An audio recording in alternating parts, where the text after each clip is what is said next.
MVP says that Triple H only got over Randy Orton and Batista.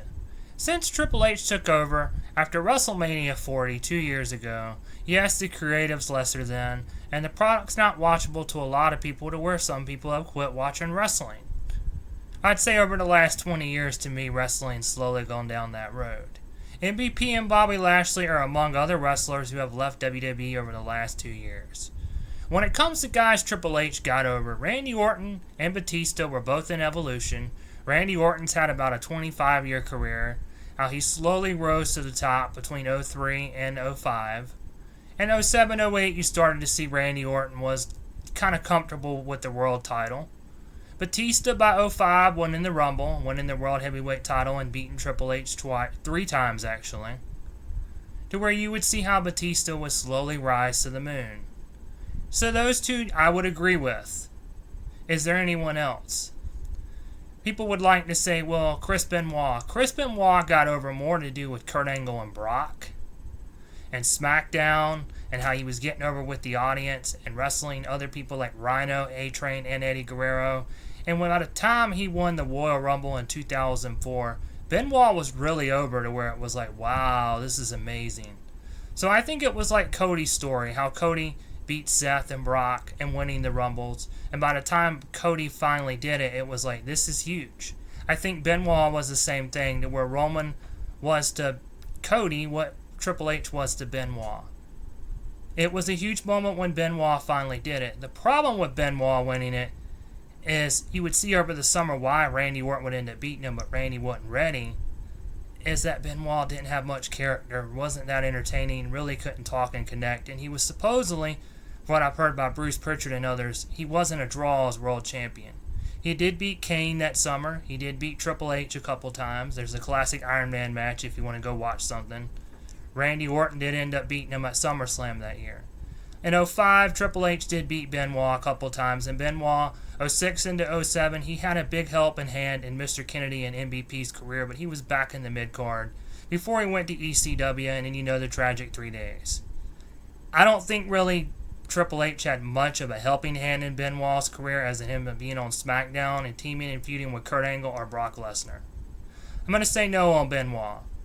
Edge, on the other hand, yeah, if Edge would have beat Triple H for the World Heavyweight title, like what was supposed to happen at Taboo Tuesday in 2004, I would say yes. But other than that, no. He had more help by getting over into 06 when he finally beat Cena for the title, by feuding with Benoit and Shawn Michaels, winning Money in the Bank, feuding with Kane, feuding with Matt Hardy and beating him 3 different times, and then Ric Flair. So I would say no on Edge. But the thing about John Cena is by the time he got to Triple H, John got more over it being on SmackDown 03 to 05, which make him kind of get to that level of being WWE champion, and the audience really got into him. You go look at his feud with Kurt Angle and Brock Lesnar and Eddie Guerrero and The Undertaker, Booker T, Rene Dupree, and even Carlito, and then JBL and beating him for the WWE title. You have Jericho and Christian when John Cena came over to Raw, and then Kurt Angle, and then you see Edge winning Money in the Bank, and John ended up beating him back. By WrestleMania 22, this was kind of one of those, Triple H was cool, we liked Triple H. We see something cool in Triple H. He's the Motorhead guy with the long hair. We don't get John Cena. To where they started booing John Cena. And it got Triple H over to where they wanted to see DX. We got 2 words for you, suck it. And when they did the reunion that summer, I think that overshadowed everything else on Raw between Shawn and Triple H, to where I think that got Triple H over more than it did John Cena. I think it helped Triple H in the long run. And with John, yeah, the late 2000s, it started in the mid, but by late to early 2010s, late 2000s, John was starting to get booed. I remember going to one Raw, it was October 9th, 2006, and he faced The Undertaker, but they were booing John Cena and cheering The Undertaker. To where John Cena was one of those that I think was felt more like, nowadays he's considered the GOAT, but then it's like, we don't want this guy, he's shoved down our throat. Or the mistake they did make with John is they didn't turn him heel. I think that might have been the mistake they made. So I would say no with John Cena because it did more to help Triple H. Now, with Shelton Benjamin, Shelton was a great athlete, but I think he was better with Charlie Haas because Shelton lacked the character, the promo, the entertainment, and the connection. And then when they put Shelton on his own, yeah, he beat Triple H twice, which were moments. He beat all of Evolution. He beat Jericho. He beat Christian. I think 05 to 2010, he ended up back in the mid-card because he couldn't talk, entertain, or have much of a character. So he kind of floated around and was just in the mid-card. He did win the U.S. title, win the IC title a couple more times, but I just don't think it did much for Shelton because he didn't have much outside of he was a great wrestler. A lot of people hate on Triple H and like to say, oh, he married into the business. I think in a way, or that got him over because it got him the world title. And he stayed on top and it got him over.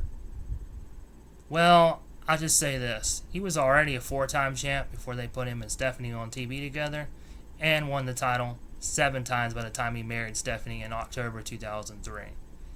It kept him with the title, it got him a lot of creative control, and it kept him in that company to this day. Triple H buried a lot of people, including Rob Van Dam, Kane, and Booker T, and you could say Scott Steiner. Triple H knew how to play the political game. He knew how to play the corporate game, and that's why he's at where he's at today. He's a pretty smart guy, whether you like him or not. His booking might be terrible, but you got to give him his props on what he overcame through the years, going back to 30 years ago. And he was the one who took the punishment for the Click, going out there and putting this up in the air. Because, Diesel and Shawn were feuding, and Razor and Triple H were. And Hall and Nash left the WCW. Shawn was the champ, and Triple H took the punishment. But let me know your thoughts on everything I said. Feel free to comment. Also, check out the links in the description. Thank you for watching. Peace.